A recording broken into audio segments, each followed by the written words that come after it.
All right. All right. Hello, everyone, and thank you all for being here. And welcome to the sixth installment in my Noob to Warlord series. Today's class is on sword and board basics. So I'm gonna cover the basics of the class, like give you the foundations of being able to pick up sword and board and begin to kind of do some stuff. So the first thing that I'm going to talk about today is shield types. So there's a bunch of different shield types. I'm going to focus mainly on round shields because that's what's the common shield type in Amp-Guard.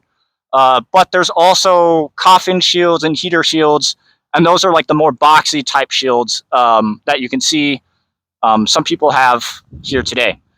This is just a small punch shield. It's a punch shield because you grab it and you punch, right? It's a center. So these shields, the perk about them is they have high mobility and you can move all around. Okay, this is a medium punch. It's the same thing as the smaller one that I have, but it's now bigger. The difference between the medium and the small is just the size, and that's outlined in the rules of play. Changing from punches, we now have straps. So this is a center strap, right? So your arm goes through the shield, and you now have this holding point. Which strap shields, they're more, you don't have as much mobility, right? You can move like this, but if you end up moving out here, you expose more of your body. But the perk over the punch shields is that they typically have more stability with them. Because if Draugr chops or punches really or hits the shield really hard, all of the weight is going into my arm, my whole arm. Whereas if I have a punch shield and I'm out here, it's really hard for me to keep the shield in position. Okay? So that's just kind of the difference between the strap and the punch. This is a center strap, and then there's also a low strap. So this is one of the other shields. It's a low strap, so instead of being in the middle, my arm is strapped at the bottom portion of the shield, and so my arm actually rests closer to my hip. This is just a preference. Some people like the mid straps over the low straps. It's just really what's comfortable to you. I'm kind of lazy, so I don't have to do as much if it's low. But now that it's low, I have even less mobility. Additionally, I want to point out this is a dome shield, whereas this strap is just a flat foam blank. And the reason why I point this out is with the dome shield, there's this lip, and I actually get to place my shoulder underneath the lip. And so it's really hard now for anybody to hit it, okay? So those are just the different types of shields and some of the pros and cons with them. But for the majority of the class, I'm just going to demonstrate things with a punch shield, and I'll probably use the small punch just so people can see what I'm doing more easily. Okay? All right. So, actually, I'm going to use the medium punch first. So the important thing that I want to point out here when starting with sword and board is your board placement. All right, so I fight a little funky. When I use a punch, I keep the punch close to me all the time. Most people, when they fight punch, they'll have actually the punch a little bit further out from their body. And what this does is when we're fighting, I'm actually choking up a bunch of lanes or surface area, right? There's cone theory. Check out my video on combat theory. And it talks about cone theory, so check that out in a different video in this playlist. But, right, so people will typically have their punch out here, right, chokes up a bunch of fighting space, but I typically don't like that because it's really easy if Draugr does a really heavy power shot. Yeah, I just got hit and I'm dead now. So typically I'll hold the shield close to my body. That way I have more security. Okay. But now going back to board placement, and this kind of applies to whatever shield that you're using, strap or punch, is you want to make sure the shield covers as much surface area as possible of your striking zone. What I see people often do is they'll drop their shield just a little bit and they'll expose their shoulder, or what they'll do is they'll lean a little bit forward and you see the shoulder. This is a really easy target. Switch me sides. If we're right-handed versus right hand, the straight chop is super easy. Ooh, boom, I'm dead, right? So if I, give it a little bit, or if I lean forward, it's really easy for my opponent to kill me. Okay, so always make sure that you're trying to keep your body or your shield in the right location. The easiest way to learn this is often with a strap shield. So it doesn't matter if it's a low strap or mid strap. And there's the t-shirt technique where you just hold your t-shirt, right? Make sure, get somebody to say like, okay, yeah, this is a good spot for you to be. And then just hold on to your shirt. And then, if you're moving around, your shirt or your shield's in more or less the perfect place. It helps to counteract drift, okay? If you're doing it with a punch shield, you're just gonna have to kind of like learn as you go, or get a good friend to be like, hey, like, fix that. Okay, so also when you're fighting, be conscientious of board drift. So like some people, they'll start off in a good position and then they'll fight and they'll begin to drop their shield either because they're tired or they're not even realizing it, and then that's an often way to get killed. Okay, so now that we know where to keep our shield, we're going to talk about stance. So our stance is pretty much the same for every category that we've talked about previously. So you want your front foot pointed forward, and then your back foot perpendicular, and then keep a slight bend in your knees. If your legs are stiff, then you can't move, right? If jogger comes and advances at me, I have to bend my knees and then I can move, right? So if I always have a slight bend in my knees, I can move back and forth or wherever I want to more easily, okay? When you're fighting as well in your stance, you typically you don't always want to square up. If you can, try to like minimize your body, but since you have this now surface area, the shield that blocks your body, it's more okay to square up against your opponent, okay? Unlike in single sword, for example, you want to minimize your surface area against your opponent, because then I put the shield or the shoulder further away. But now with sword and board, I now have something to protect myself, okay? All right. An important part as well within sword and board in your stance is what foot you have forward. So I often fight with a sword foot forward stance, right? So the foot that is belonging to my sword side is forward. And the reason why is this is a more offensive style stance, okay? And the reason why is I can now drop your shield.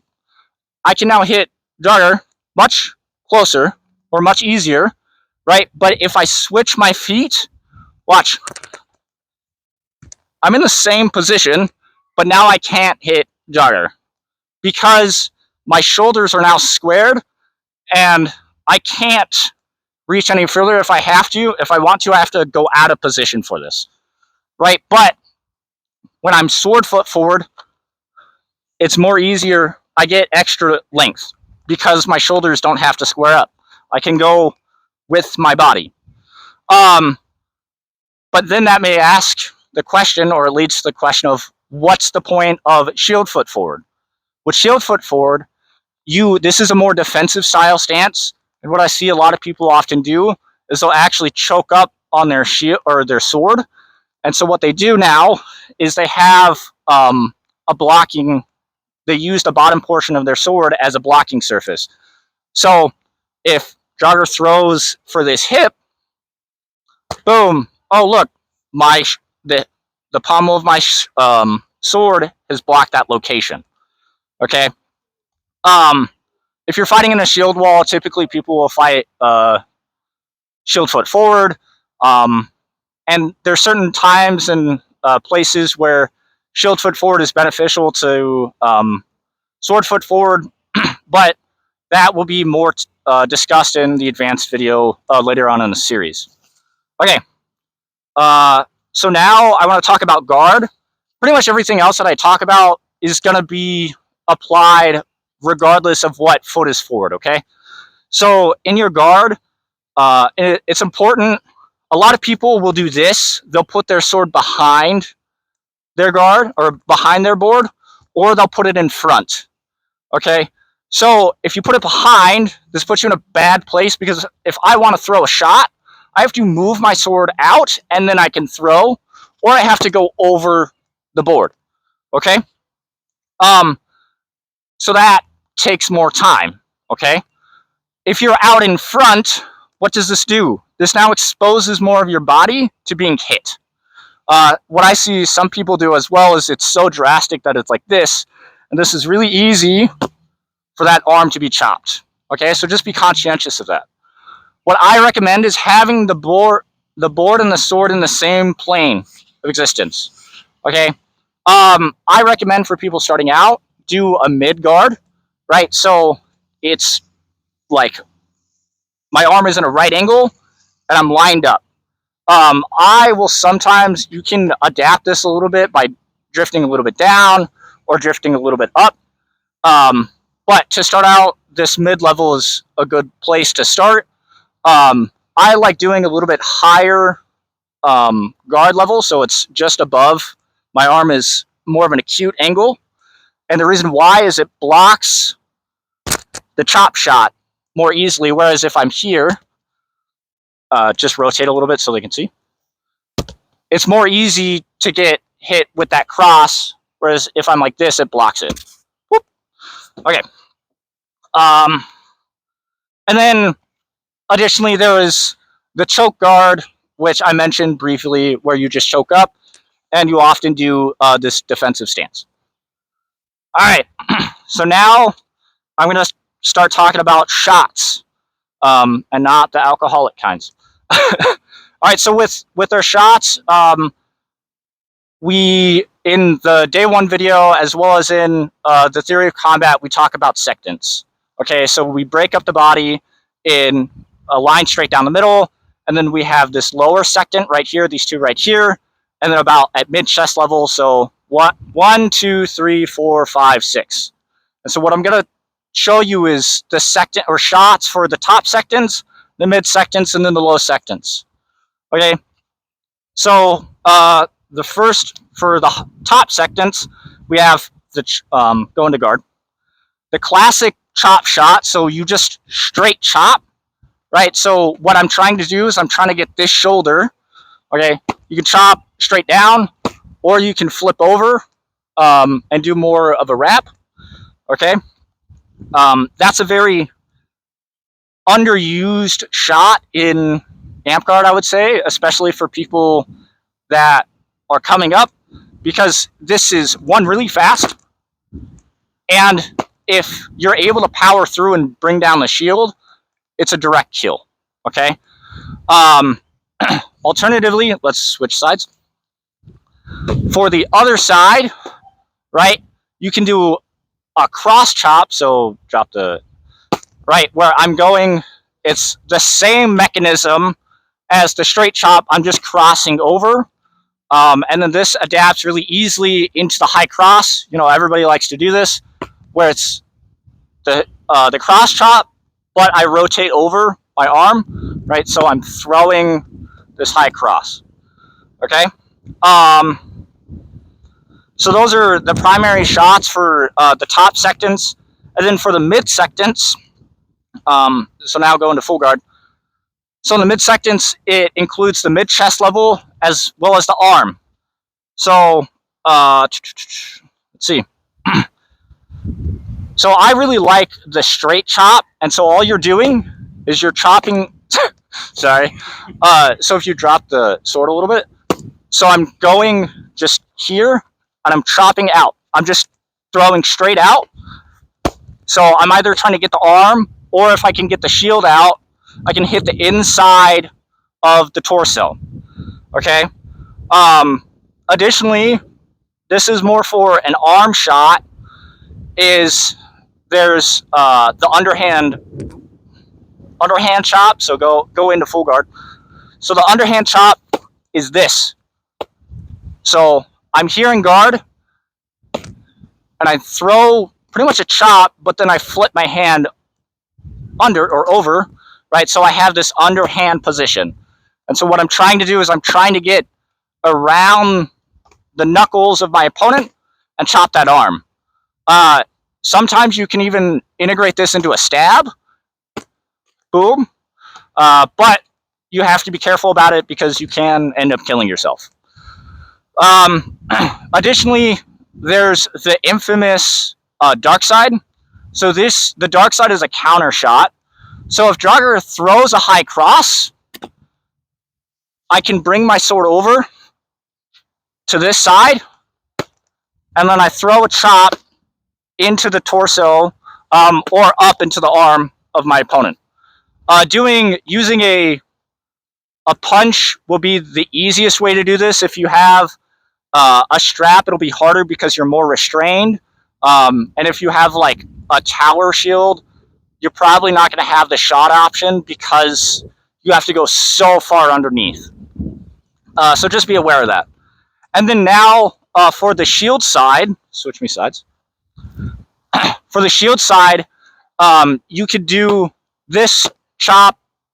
This underhand chop doesn't work that well.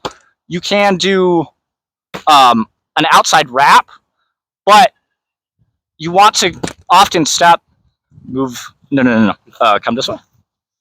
Rotate this way. Yeah, sorry. So you often want to step out a little bit so you can wrap around the shield. You have to get around the shield, and that's why you wrap out. You don't always have to go do a full wrap. Sometimes you can do like a partial wrap to get around the shield. It just depends on how far extended their shield is out. If I have the shield only barely cusping my elbow, I don't have to work that, or your opponent doesn't have to work that hard.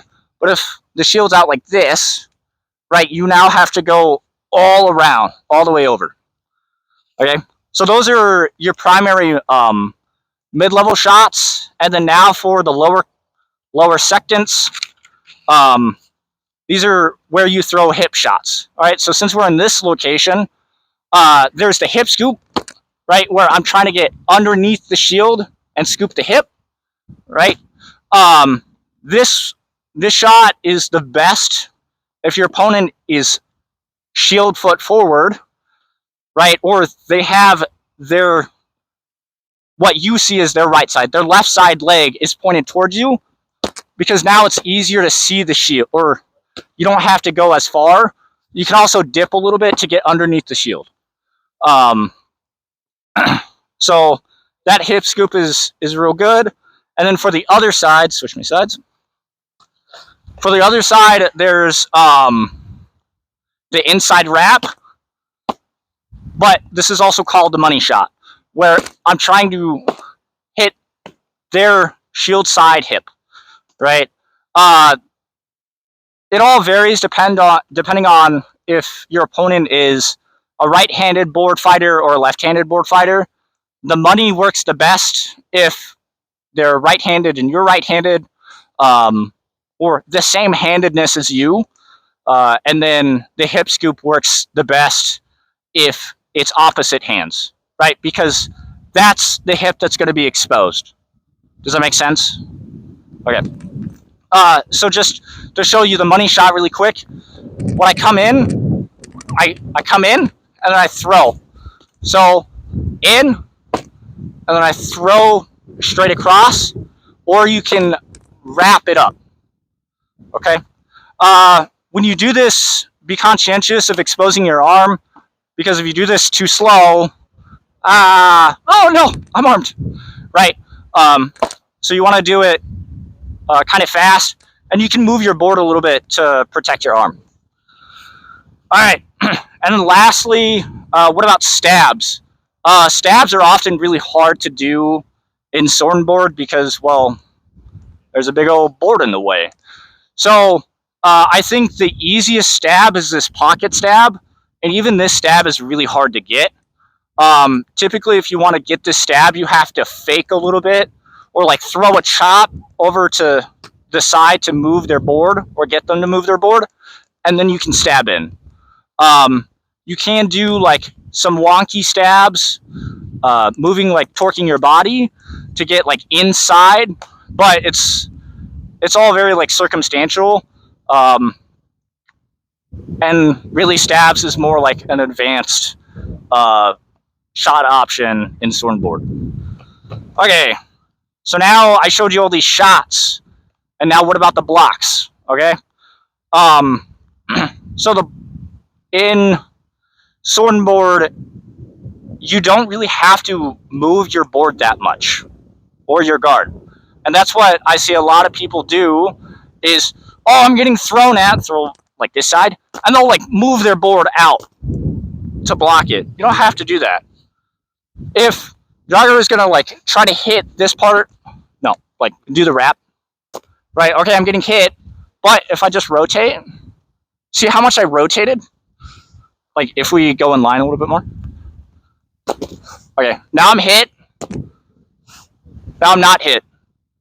You don't really have to rotate that much. It's only a few degrees. If it's the same thing on this shoulder chop,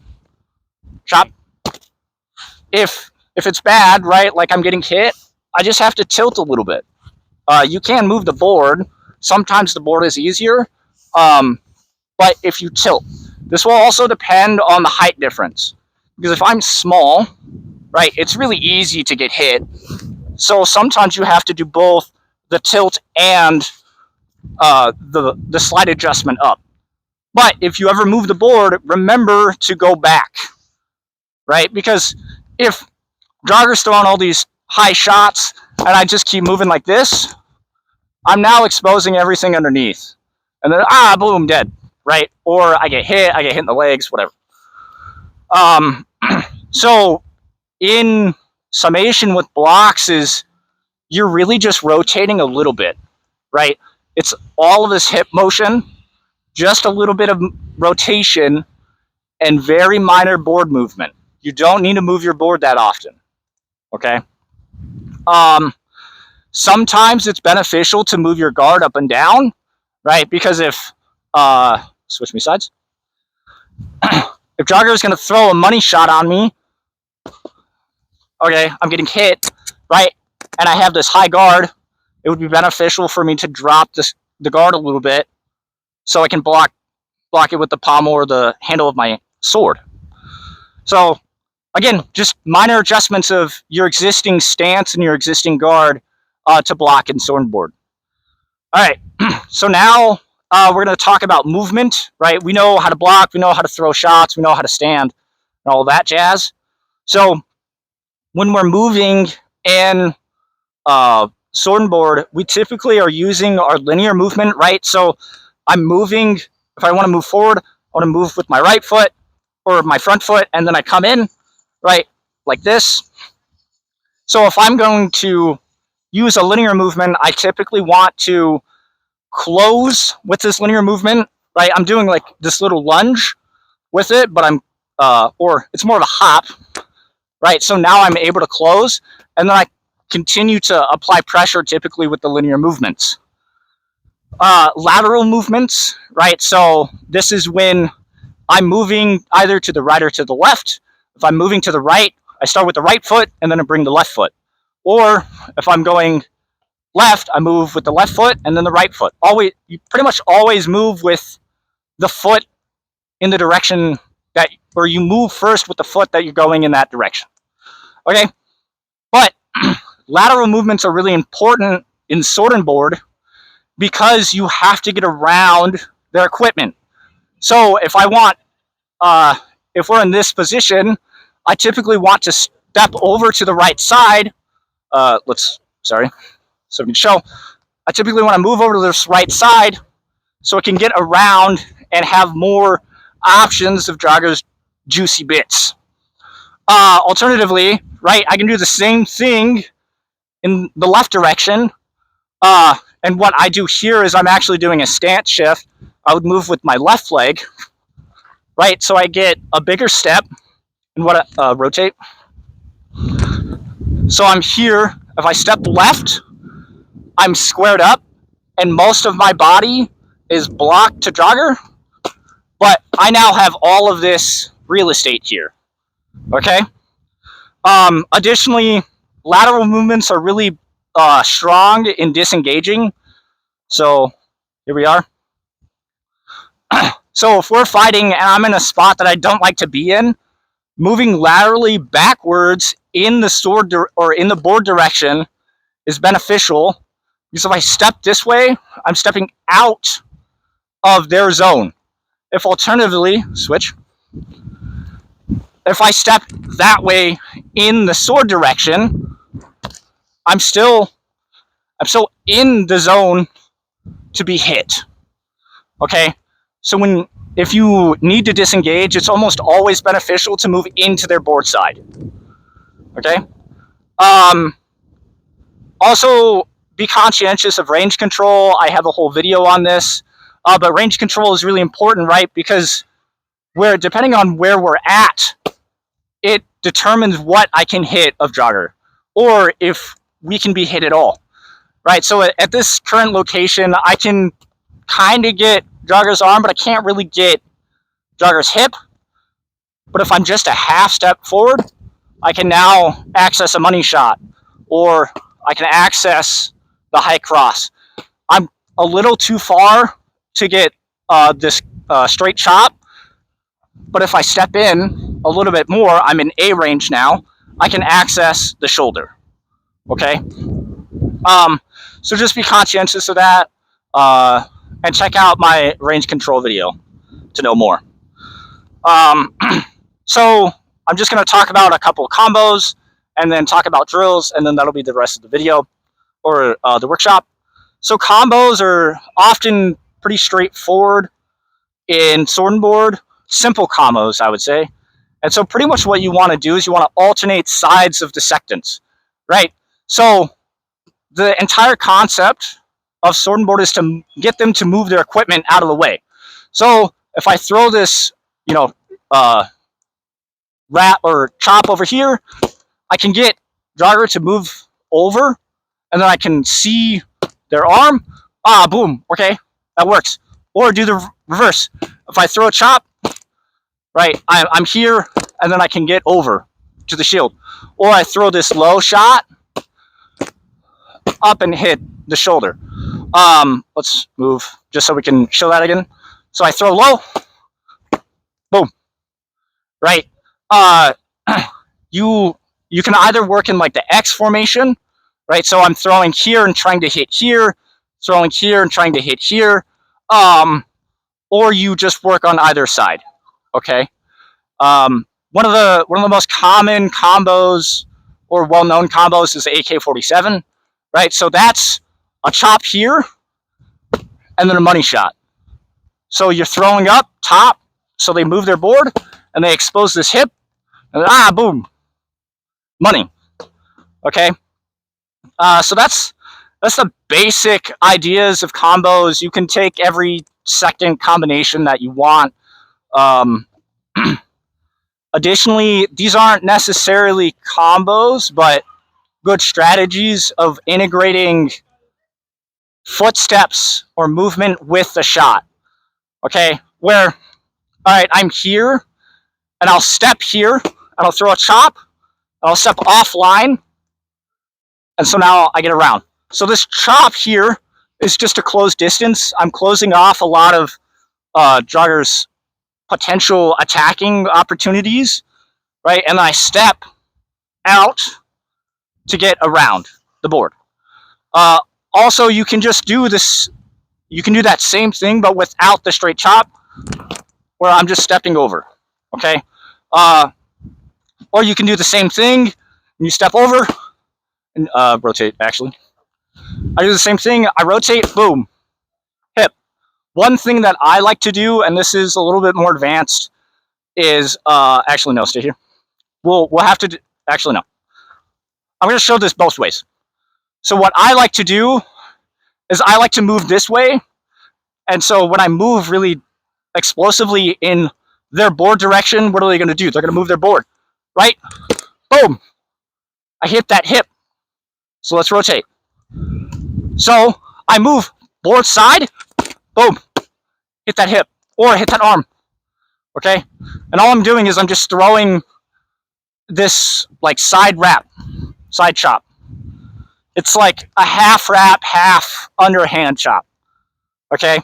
And then there's, you know, my favorite setup of all is the pocket stab, but it's often really hard to get because you need to fake hard enough, and then boom, into the stab.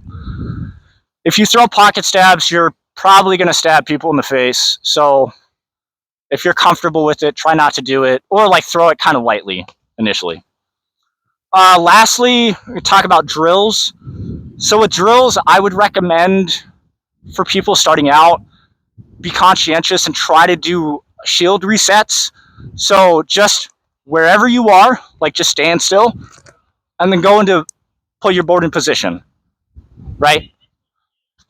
And just get used to that. Or if you're here, just move your board. No. not so random, rapid. You just need to get used to putting your shield back into reset mode. Okay? And sometimes just be defensive, right? We're here and Jogger just throw shots at me. Right? I mean, I wasn't supposed to get hit there. But you focus on blocking, right? And then if you move your board, be conscientious and try to reset. Just make sure your board goes back in the same place. Maintaining shield position.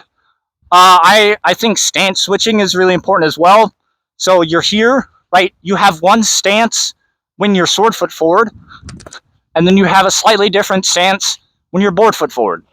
So just going back and forth and making sure your board's in position, your guard is in position, and all of that. Okay. And then obviously dupeling, right? This will make you be conscientious of when you're throwing. You build a muscle memory of the shots. You don't necessarily have to think about what you're throwing. And you begin to realize what you can hit and what you can't hit. That's really all I have for today. And I appreciate all your time and attention. And thank you, Jogger, for being my assistant. And I'll see you next time on my Newb to Warlord series. Thanks. Woohoo!